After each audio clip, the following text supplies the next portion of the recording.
On the 18th of December 2022, Emiliano Martinez was named as the best goalkeeper of the 2022 World Cup. This was his immediate reaction.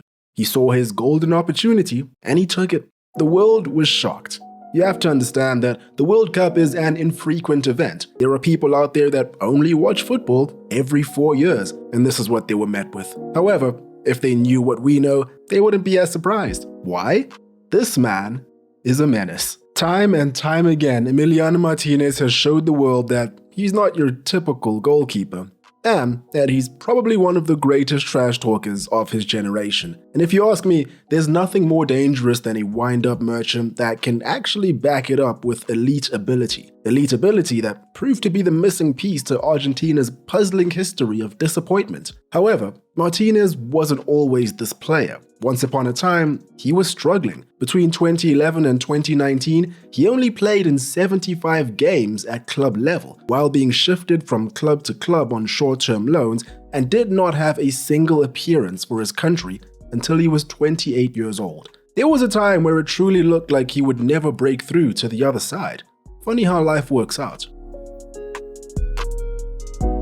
Hello everyone, hope we're all doing well. Welcome back to the channel. It all started in 1992. Emiliano Martinez was born in Mar del Plata, Argentina. He started off his playing days close to home before eventually moving over to Buenos Aires to represent Independiente at youth level. By his own admission, his family wasn't poor, but they struggled enough for him to frequently see his father crying late at night as there was no money for bills. There were times when his parents wouldn't eat so that him and his brother could, and what that meant was that it would be incredibly difficult for them to visit him coming from Mar del Plata, a 400-kilometer drive, give or take. There was no fuel money for that. By the time he was 17, he was a big boy, as you'd expect from a keeper. 6'5" in frame, but with surprisingly good balance and technical skill with the ball at his feet, and he was improving rapidly. He was confident that he would be in the first team sooner rather than later, and it's because of all of that he caught the attention of an Arsenal scout. And after a trial that he was sure nothing would come of, Arsenal made an offer, which sounds incredible, but to him this offer was conflicting. He never wanted to leave his family behind. They are the only reason that he began taking football seriously in the first place, and they didn't want him to leave either. However, he had a gift and what seemed like the opportunity of a lifetime. He simply could not ignore it, even if there was a slim chance that he could help them out in the long term. So he left and headed for London and joined Arsenal as a youth player in 2010. Upon graduation from the academy in 2012, he thought he was on track to being integrated into the first team. Arsene Wenger and the Arsenal staff thought differently. Over the next 8 years, what followed was a whirlwind of instability and uncertainty. He played for no less than 7 clubs because no less than 5 goalkeepers were ahead of him at Arsenal. Petr Cech, David Ospina, Wojciech Szczesny, Lukas Fabianski, Manuel Almunia, and Bernd Leno were amongst those that took the number 1 spot for the Gunners over the years. Martinez had to get playing time somewhere else. First came an emergency loan to Oxford in 2012. When he returned, he couldn't find a place. Next was Sheffield United, another emergency loan. The result was the same. An injury crisis in 2014 meant he actually managed to start in a match for Arsenal in the Champions League against Borussia Dortmund, being named in the Team of the Week too, but it wasn't enough. Next was Rotherham United, then Wolves, then Getafe, then Reading, and by 2020, Emiliano Martinez was a 28-year-old goalkeeper that had been on the books for Arsenal for 10 years, yet only had 14 appearances. He had done well in several of his loan spells. Unfortunately, not well enough. Things were about to change though. After the COVID restart, first-choice keeper Bernd Leno got injured versus Brighton. Martinez came off the bench to appear in the Premier League for the first time since 2016. And for the first time, he was actually given an extended chance to shine. It was a relatively short stint, but over the next 23 or so games across all competitions, he was phenomenal for the Gunners. Commanding in the box, strong, vocal, and possessed an excellent sense of anticipation. All of a sudden, after being snubbed for so long, there was a growing feeling around the club that he was an important part of their future. The fans were beginning to highly appreciate the consistency and so was Mikel Arteta. And that love was even further solidified following the 2020 FA Cup final against Chelsea. Not only did Martinez start, but he made a couple of crucial saves that eventually helped Arsenal to their 14th FA Cup victory. Getting here from where he was over the last near decade was a lot to take in, and he couldn't help but be overcome with emotion. It's an unbelievable story. We could end it there and it would be plenty inspirational, but there was plenty more to come. By now he had proved to the world that he was capable of performing at the highest level and capable of handling the pressure that comes with it, something that he continued to show throughout the remainder of his career. But there was a problem. What happens when a football club, an elite football club, has more than one elite goalkeeper? Martinez wanted guaranteed game time, or he would entertain other offers, and with Leno coming back from injury, this was a question that needed answering. He did not like the answer he was given. Even before the Community Shield, he didn't know who was going to play in goal. After 10 years at the club, I didn't want to wait until Friday night, the day before the game, to know whether I was going to play or not. The Community Shield in question was the 2020 Community Shield. It ended in a penalty shootout between Arsenal and Liverpool. Arsenal won. Regardless, true to his word, it seemed that Arsenal were not ready to grant his wish, and by the end of that very same transfer window, he was gone. Aston Villa, £20 million. In his very first game for Aston Villa against Sheffield United, he gained a clean sheet as the Villains won by a 0-0. But that was only after he saved a penalty by a John Lundstrom strike, a sign of things to come. In his first full season with Aston Villa, he played every single game of their league campaign. He equaled the club's record for clean sheets with 15, and he was voted as the fans' player of the season. Martinez had arrived. A small detail I skipped over just now was that Martinez's main reason for wanting to leave Arsenal was singular. Not simply to get more game time, but to get more game time so that he could represent Argentina. And Argentina had finally taken notice. Up until this point, he had received a handful of call-ups for the national team, but was an unused sub each time. He was not being played in the domestic league, so there was nothing for the Argentine managers to base his performances off of. In the meantime, Argentina was suffering from a chronic sickness. It's a sickness that is actually a lot more prevalent than you may think. It's called choking. I wish I had a better joke to put here, but I unfortunately do not. You knew what you were signing up for when you clicked. Dating back to 1993, La Albiceleste had failed to win a single piece of silverware.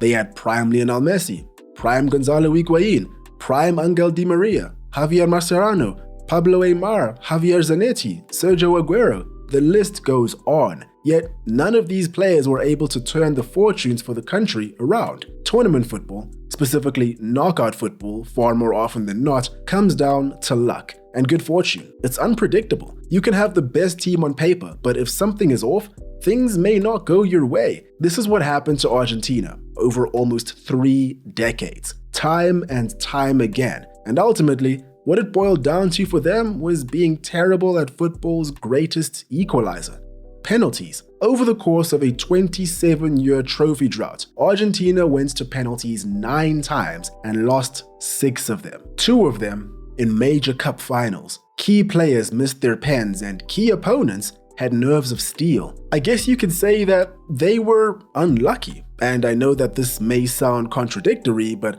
I'm not going to call what happened next luck, because that is not what it was. I've already spoken about some of Martinez's penalty saves, and for good reason. He is a specialist. Just ask Philippe Coutinho from the 2009 Under-17 Copa America final. To be fair, Argentina lost this on penalties, but that was a long time ago. He pays close attention to his opponent's movements. He watches the sway of their hips as they approach the ball, as this gives an indication of direction. He takes note of their head movements, of their demeanor, of their cadence. Of course, he studies the penalty taker's track record to see which direction they usually shoot in and why, depending on the situation. Every keeper does that. But what this man does that truly sets him apart is that he unapologetically plays mind games. We're gonna go on a bit of a tangent here, but trust me, there is a point to this. I know some people watching this may not be old enough to remember being in a Call of Duty Modern Warfare 2 lobby, but if you are, you're a war veteran. Thank you for your service. Before a multiplayer matchup, the opposing team would typically spit tons of trash talk and insults your way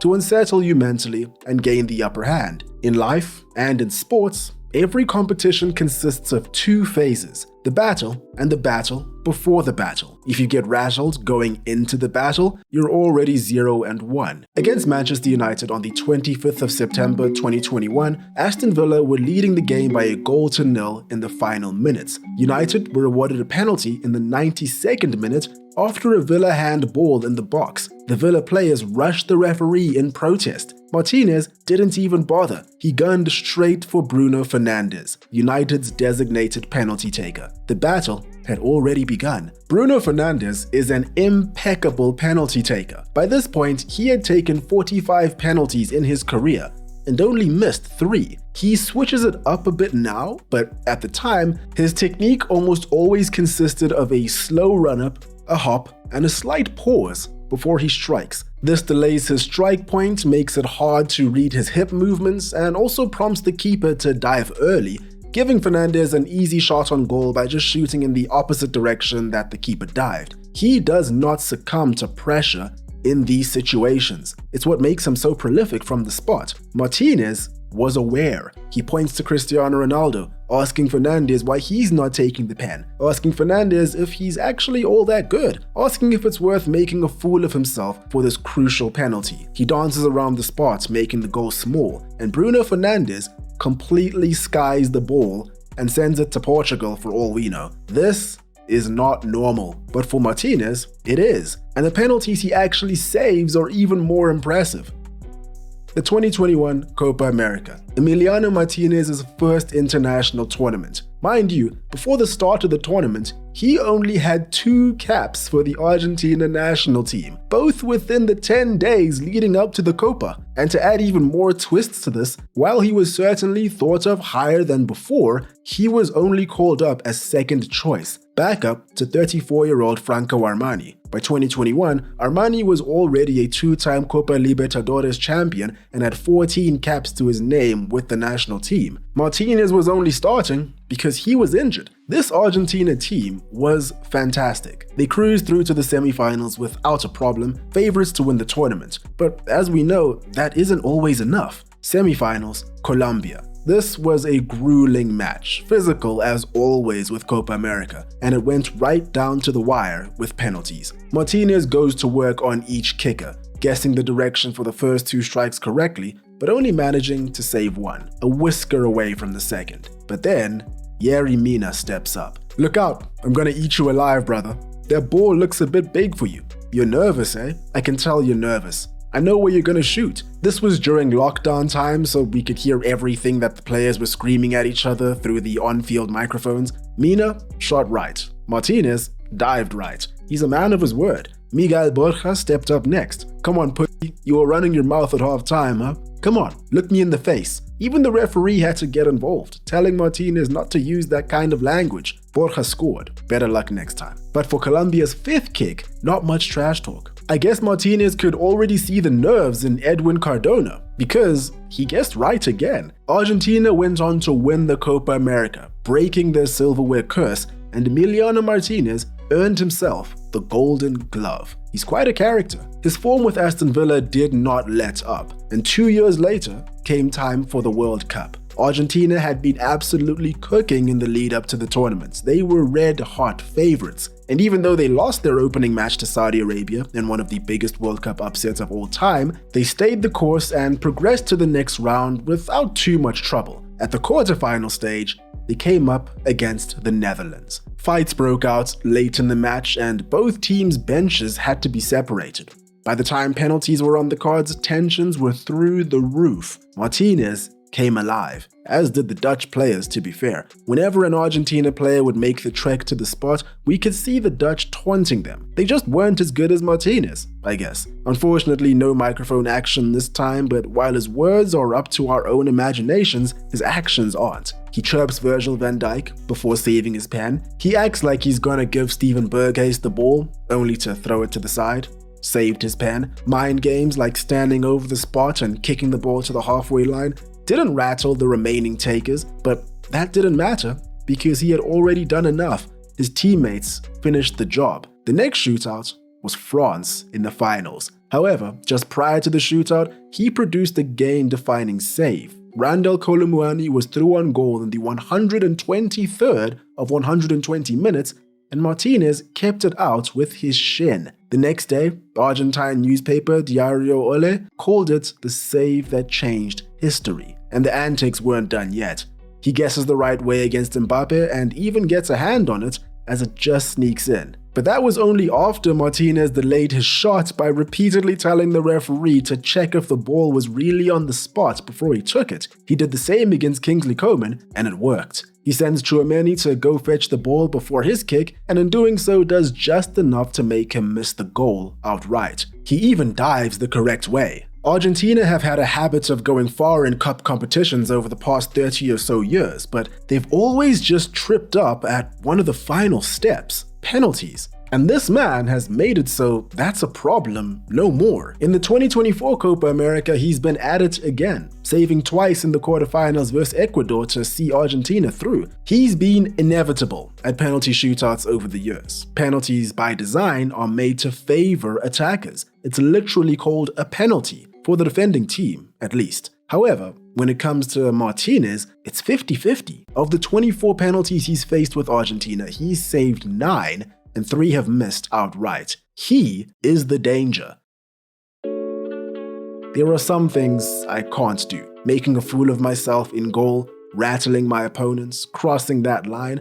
I'm too rational and honest a man to go that way. French goalkeeper Hugo Lloris said this following the 2022 World Cup. He's not alone in feeling that way. Many people have criticized Martinez for his antics. Calls of unsportsmanlike behavior have been rife. And it makes sense. This man is a menace. It is unsportsmanlike behavior, but he's done nothing illegal. Anyone can do it, and it is a risk to him after all. He stands to lose even more face if his trash talk backfires. Only thing is that, up to now, it hasn't. At the time of recording this video, he has won every penalty shootout that he's been a part of at a senior level, and it should have come as a surprise that Emiliano Martinez's prime has contributed a tremendous amount to Aston Villa. The Villains are experiencing their best form in the Premier League era under Unai Emery. In the 23-24 Conference League, Villa were faced up against Lille in Ligue 1. The French support did not forget what he did to them in the World Cup final and booed him all game. The match went to penalties, and he did what he does best: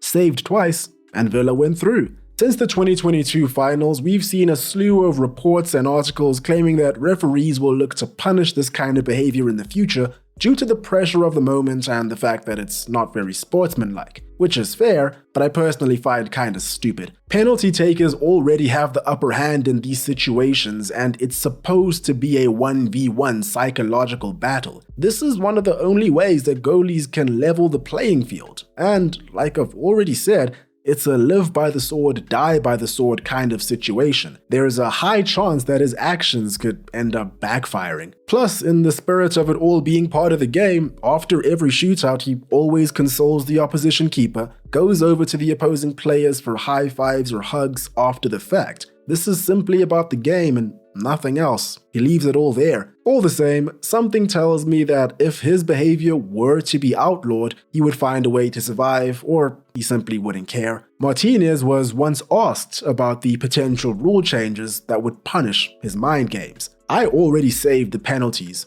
that I had to save. Fair enough. Icon. You know, they say you have to be crazy to be a goalkeeper. With the constant threat of head-on collisions and having to throw yourself at the ball no matter the circumstance in your area, there are definitely safer jobs to have. But when it comes to this guy, I would say he's in a perfect line of work. And there we have it. Let me know what you all think of Emiliano Martinez. That's all from me today. Hope you all enjoyed. Hope you're having a great day. Cheers, and I will catch you in the next one.